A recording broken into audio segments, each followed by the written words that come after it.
Sir, बायको आणि सरकारमध्ये काय फरक आहे? बायको आणि सरकार दोघं पण एकसारखीच आहेत. दोघांना पण आपणच निवडतो. मग निवडून आलं की ना सरकार आपलं ऐकते ना बायको ऐकते. पण जर सरकार आपलं ऐकत नसेल तर आपण 5 वर्षानंतर बदलू शकतोय. बायको. सर, मुली 18 वर्षाच्या झाल्यानंतर लग्न करू शकतात, पण मुलं का नाही करू शकत? 18 वर्षाची मुलं झाल्यानंतर लायसन काढू शकतात. 18 वर्षाची मुलं झाल्यानंतर जॉब करू शकतात. मुलं 18 वर्षाची झाल्यानंतर मतदान पण करू शकतात.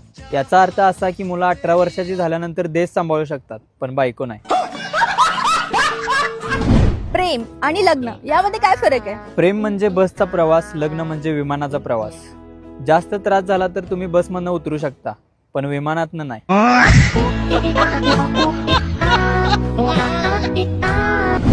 या दुनियेत श्रेष्ठ होण्यासाठी काय करावं लागेल? हे बघा, या दुनियेमध्ये आई बाबा श्रेष्ठ असतात. त्यामुळे लग्न करा आणि आई बाबा बना.